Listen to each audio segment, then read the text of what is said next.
Hey guys, Pete over here. Good morning. Because it is morning, I'm gonna flip this camera around here. We're gonna start this vlog a little bit differently today.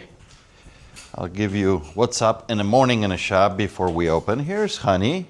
How are you, girl? Ready for breakfast? And guess who's screaming right here? Hello, Ruby. We'll put you away first. Let's grab you first. So first thing when I come in the morning, we say hello. We say hello to Miss Ruby. We'll get her stuff. Come on. Come on. Hold on, because I got a holder, so I apologize for this shot right now, but I have to hold her.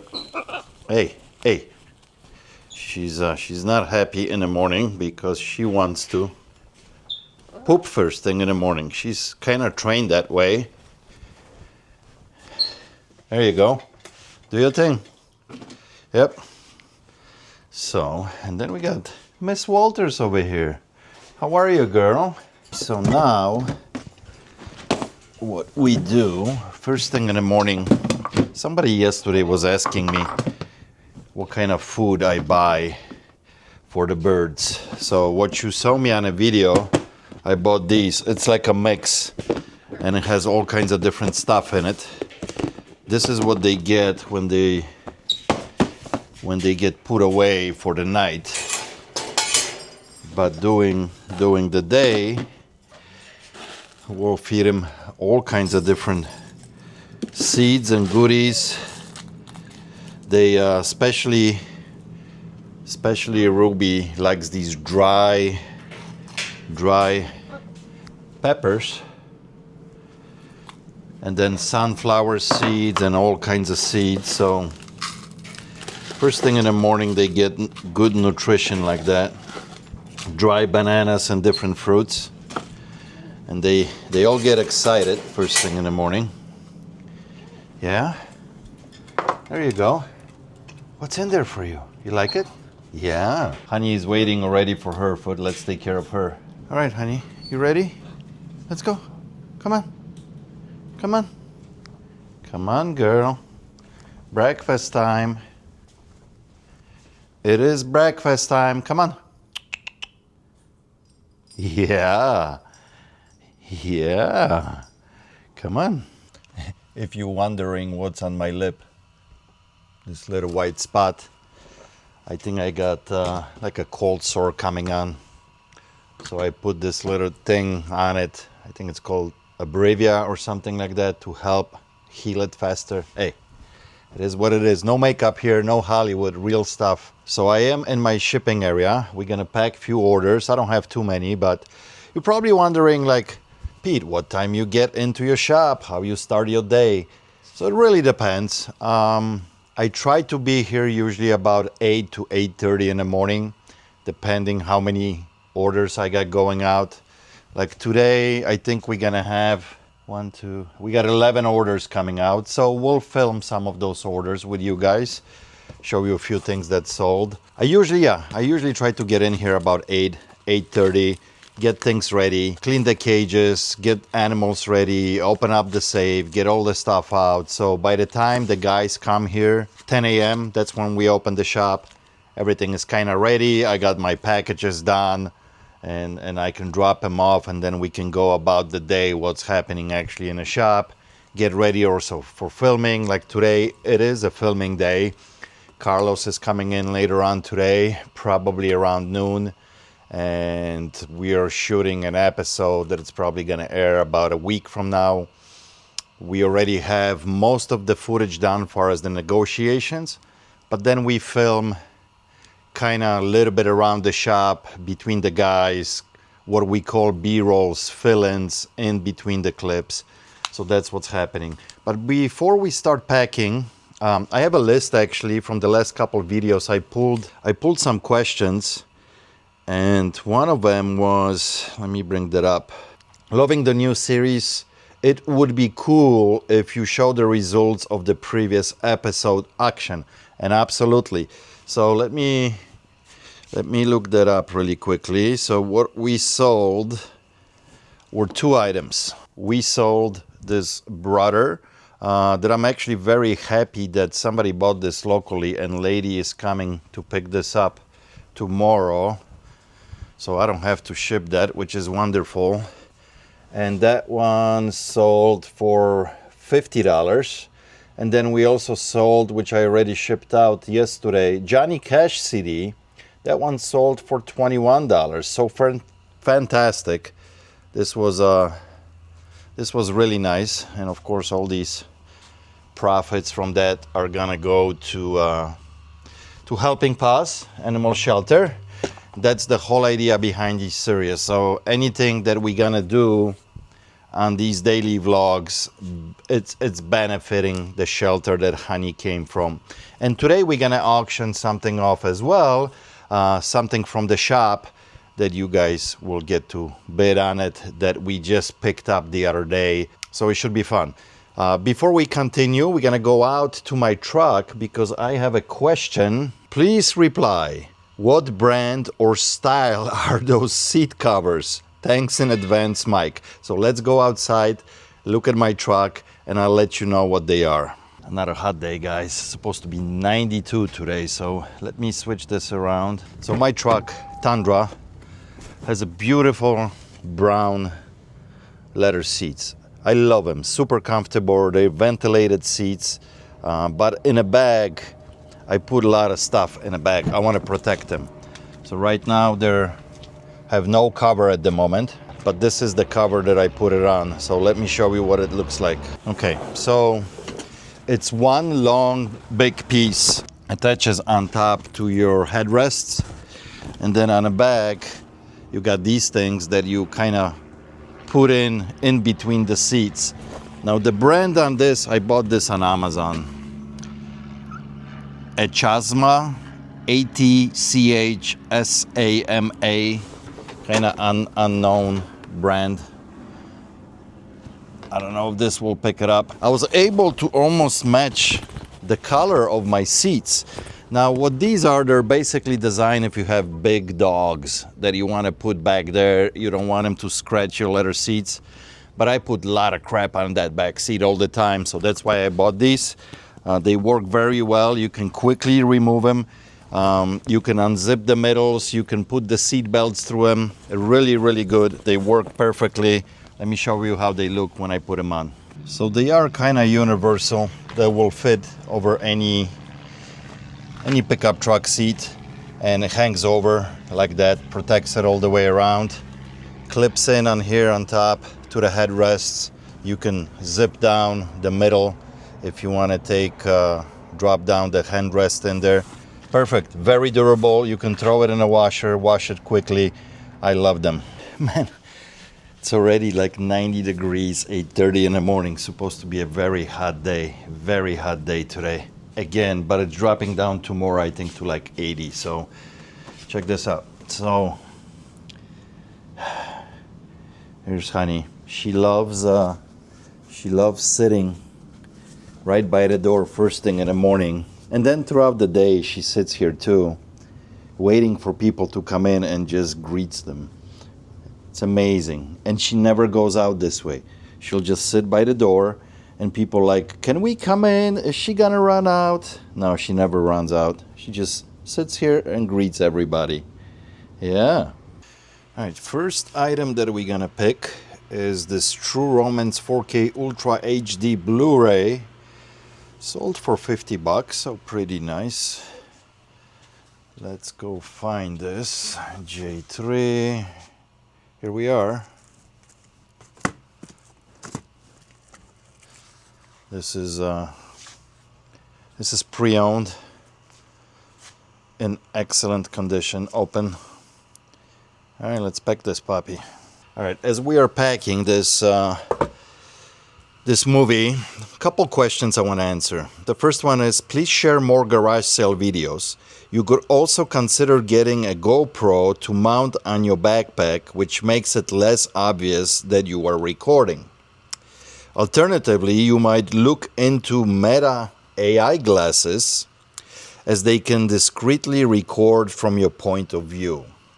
And I get all that. Let me get into this in a second.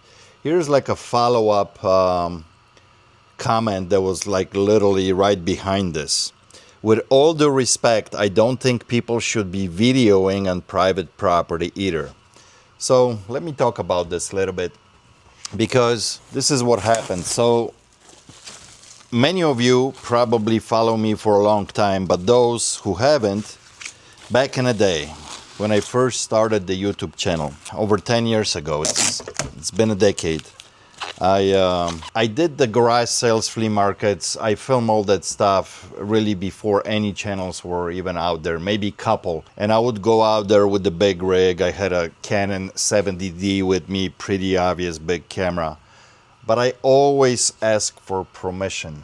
This is a big deal, guys. Yes, I know a garage sale, for example, it is open up to public, right? And these people are letting you come in on their property and buy things from there. So technically, it's like a public setting. Now, according to certain laws in certain states, every state is a little bit different, you can record all the time the video. But when you combine video and audio, it becomes a problem, especially when you are on a private property. You have to get a consent from people. And it gets even worse when you get into somebody's house, meaning like even a garage. You know, being on their driveway when they open up to the public, different thing, but physically coming into their garage and filming inside and filming them, unless you have a permission from them that they allow you to do this, it's a risky proposition. It could be lawsuit waiting to happen. So a lot of this filming out there, taking a chance, not disclosing that you're secretly filming. So I know a lot of these guys have backpacks on with the GoPro attached, because it's pretty small camera, or on their chest, or it clipped in, you know, Insta360 on their head, or the glasses. And you kind of trying not to be obvious that you're filming, you're doing this discreetly. But you're opening yourself up to some serious legal issues with that. When I come in, I'm pretty obvious. I'm with the camera and I pop the question, can I film this? Will you allow me to film this?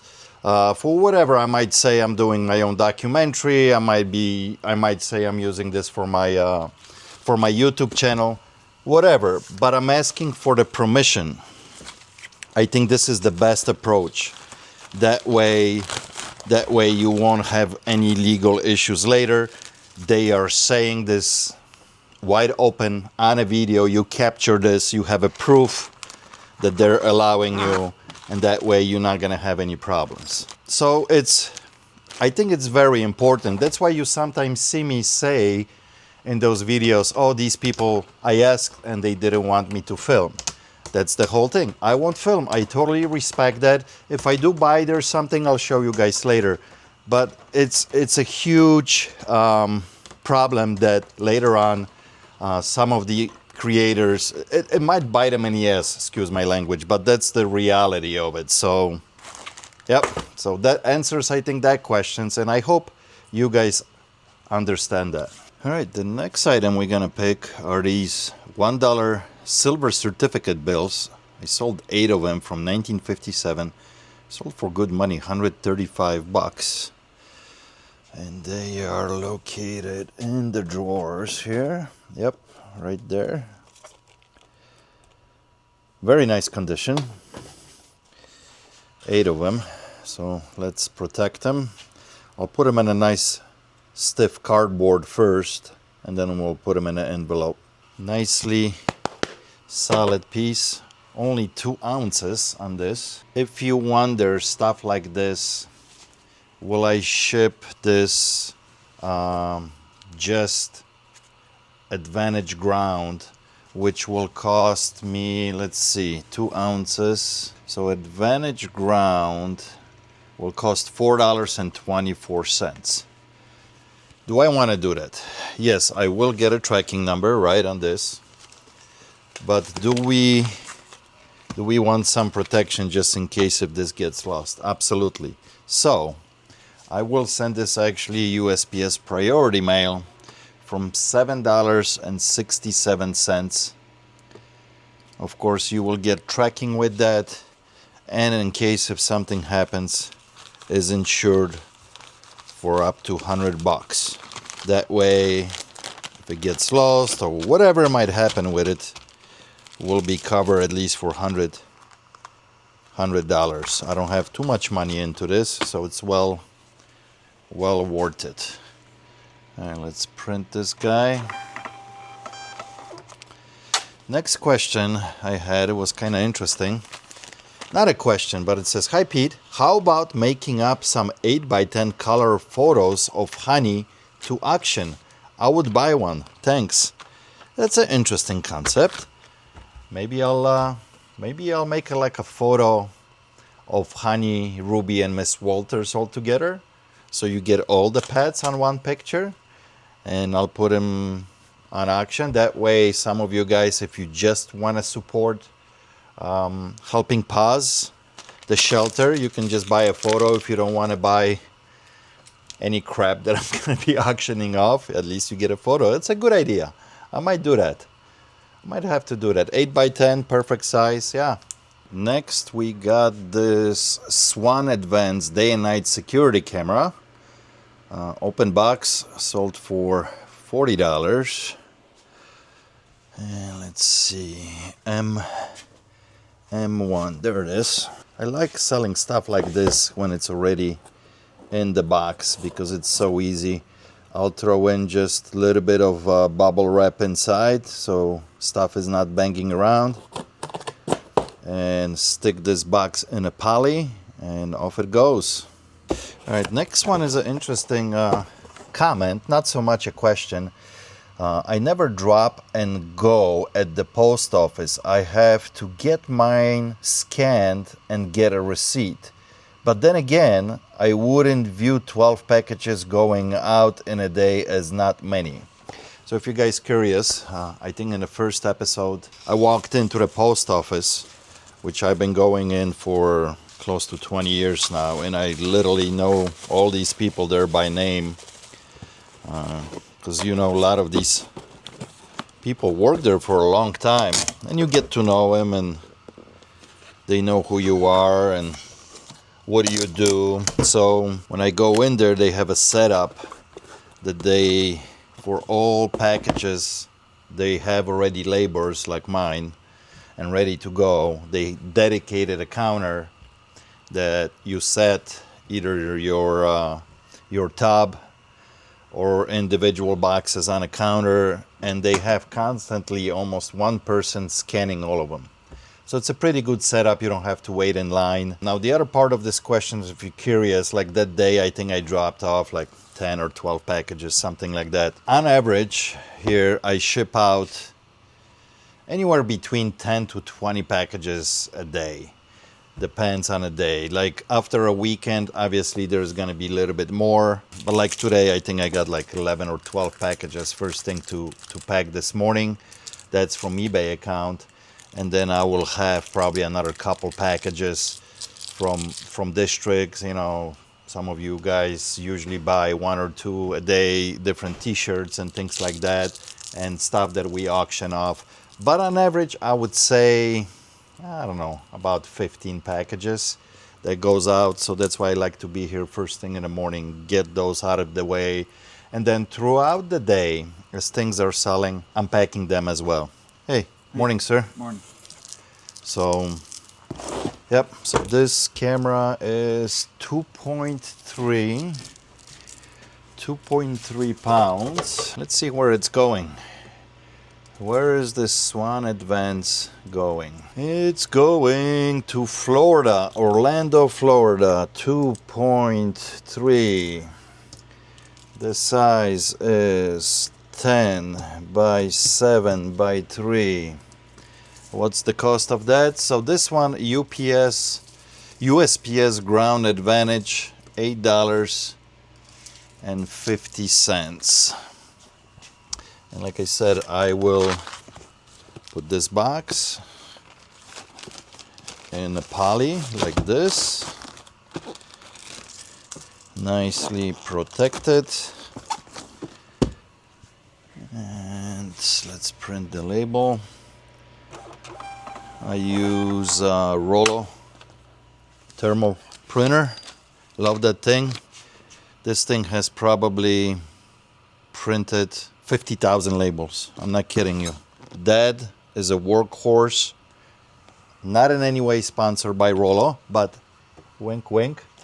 I've been using this Rollo 7 years, maybe 8 years. Long time. Hasn't give up on me once. Works flawlessly. And, you know, anywhere between 600 to 1,000 labels a month. You guys do the math. Unbelievable product. Love it. And in case if you're wondering what it looks like, that's what it is. Very small, simple machine. And if you are a reseller, it's a must to have a thermal printer. There's a lot of good brands out there, but I love the Rollo. Believe it or not, I love it so much that just in case if it would go out, because I had it for so long, I bought a spare that it's sitting on a shelf here ready just in case something would go wrong. Yeah, Rollo, why don't we do a sponsorship over here? All right, next we got this silver-plated flute that sold for very good money, $350. T3, let's go find that. T3. I believe I paid like $125 for it. Where is it?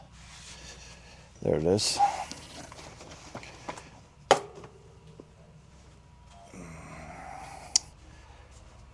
Trevor James is the brand. Trevor James is the brand. Nice, very clean unit. Next one is an interesting comment at 319. Yo, Polak, robbing old people. You couldn't even give them $3. Sad. And he's or she is, I don't know, referring to me purchasing the Johnny Cash CD that the folks had all CDs for like $1 or $2 a piece, and this one was like a 3-piece set, so they were asking $3, and I offered $2, and she gladly said yes. Isn't that the whole point of garage sales, flea markets, or even my store, that people come and haggle a little bit? These people are selling stuff. They want to get rid of it at any cost. They just want to get rid of it. Otherwise, it's a donation pile. So when somebody's asking $3 and you offer $2, is that a sin?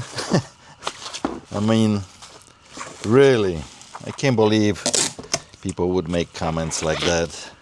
You know, people all the time come to my shop and they lowball me all the time. I don't get offended.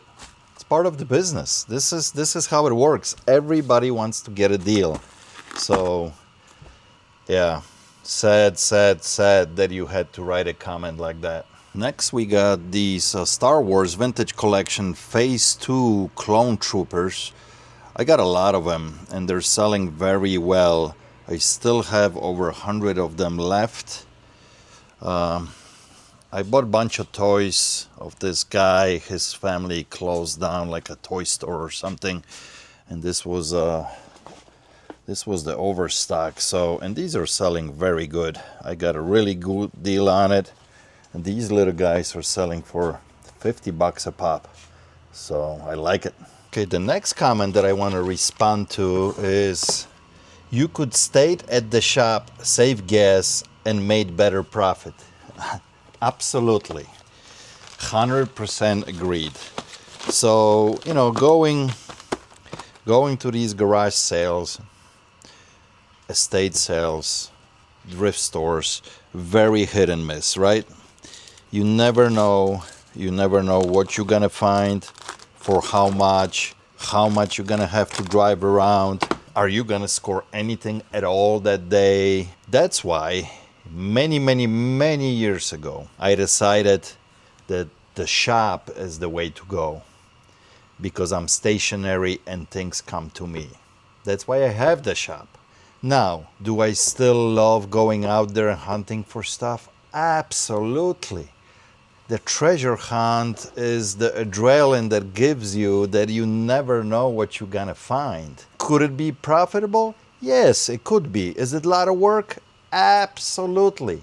Tremendous amount of work. Wear and tear on a car, and just the time, right? I mean, just you hit the garage sales. Now, in Chicagoland area, no garage sales really start at 6, 7 a.m. It's not a thing. Usually it's 8 or sometimes even 9. Usually 8 o'clock in the morning.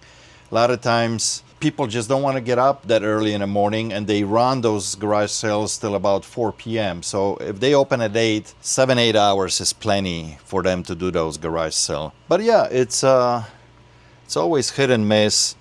But I still love going to them.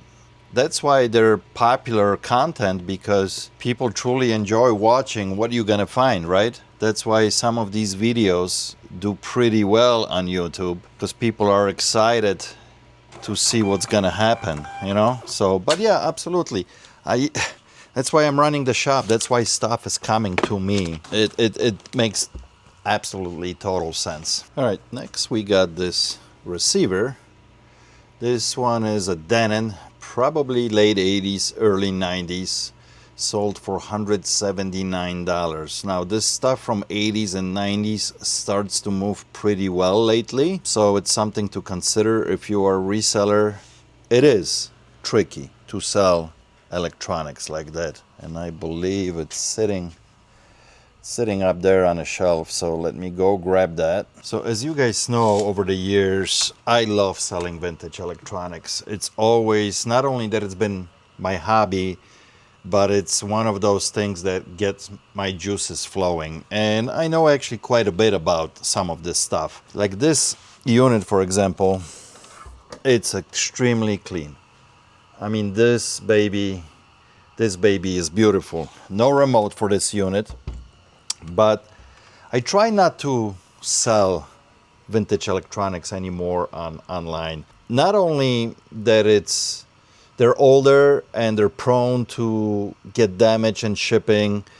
None of these services, doesn't matter if it's FedEx, UPS, or post office, they don't care. Even if you double box this, put a lot of bubble wrap, it doesn't take much for these to get damaged in shipping. Stuff gets loose and stuff in those units, especially the older stuff from 60s and 70s, the silver plate. And then a tube, my gosh, the tube stuff is extremely dangerous. 90% of the stuff I do sell here in the shop. I have a good amount of people coming and looking for that stuff, especially vintage stuff. But occasionally, here and there, if I have too much, I will put them online. And this is a good example. Very tricky when it comes to packing. You really got to know what you're doing. And it's still not a guarantee that it will get there at one piece. I completely stopped selling, for example, turntables. I will not ship turntables anymore, because every other one, there would be issue. Something happens. They're just too delicate. So, and the next question was, let's start packing this. Do you sell on eBay? If so, how can I find your eBay? Hope you're having fantastic day. Well, I'm hoping you having fantastic day as well. And obviously, I'm doing a shipping video here, all the sales from eBay today. So yes, I sell on eBay, been selling on eBay for a very long time. You can find a link underneath the video in description. On every single video, there's a link to my eBay store. You can click on it, and then you can browse the items that we have in a store. On average, we usually have about 2,000 items listed on eBay in a lot of different categories. A little bit of everything there. So hopefully you'll find something for yourself. Also, you can find us selling stuff on CraigslistHunter.net, which is on District, powered by District. I do live auctions there. Buy it now. That's when you can buy the merch, the t-shirts with honey and ruby and stuff like that. Also, link down below in description. Let's pack this bad boy. All right, here we go. So if you're curious, one box, is going into another box. That receiver is completely wrapped in bubble wrap. The corners are straight, and so nothing can damage the corners. Tight seal so it doesn't move around in the box. And now it's going into another box, and we're gonna fit that as well. Underneath there's a little bit of styrofoam. We're gonna put another sheet of styrofoam on top, and she'll be ready to go. This is how I pack my receivers, and they still will get damaged sometimes. So you're probably wondering how much a big box like this will cost. So it is 26.7, so 26 pounds for this box is 16 by 20 by 9. This particular package is going to Alabama, and it's gonna cost me $23 to ship. I'm using FedEx home delivery on this. You can go either way, UPS ground or FedEx home delivery. They are about the same. If it goes farther to like California, it's a little bit cheaper for me to use UPS. Obviously this is way too big to use post office, USPS, because this package would be like $60. How much do I charge for a receiver like that? On average, about $29.95. That's what I put in. If this package would go right now to California, that's what it would cost me. If it goes next state over to Wisconsin or Iowa or Michigan, it will probably cost me $15, $16. So some of them will win a little bit on shipping, some of them I will lose. It really depends where it goes. But yeah, it's not easy. Not a lot of people want to do this. So if you are comfortable packer and good shipper, this is one of the niches that you could be in, because not many people want to deal with that stuff. All right, guys, enough of shipping. But before we finish today's video, I want to put something on auction, and actually Ryan had a great idea. So let's take a look what kind of idea he has. What do you have in mind? What are we auctioning off? I mentioned that we should be auctioning off this because the gentleman never picked it up. Oh, that's right. This is the sweatshirt that we all signed. For the auction that happened like a half a year ago. Yeah, so this is, what size is this? Was this my Large. hoodie or your hoodie? I don't remember. I think probably mine, right? I think maybe that was yours. That was large, I think, because I had an extra large. So this is size large. I don't see it. Official Craigslist Hunter sweatshirt Hey, with all the autographs on the back. And up front, it says trading post on it. yeah. Obviously, it was used by Ryan a couple times, but no big deal. And the gentleman who originally bid on this, we were raising money for donation for, I think, Fred or Frank, to help him out, which was fantastic on his part. This got bid up to really nice money. And he said he was going to pick it up. I reached out a few times to him. He's local, and he never picked it up. So it's been a half a year. I guess we should put this on auction again and have somebody else enjoy it. So as you're watching this video, guys, this is available now on auction, but only 24 hours. Remember, all the auctions that we're doing for helping Paws for Honey Shelter are 24-hour auctions. So you have a chance to grab this sweatshirt with all the autographs on it. Guys, thank you so much for watching. I appreciate you, and I'll catch you on the next one. Oh, and all the links to the auctions are below down in the description. Thanks for watching. Like I said, I'll catch you on the next one. Cheers.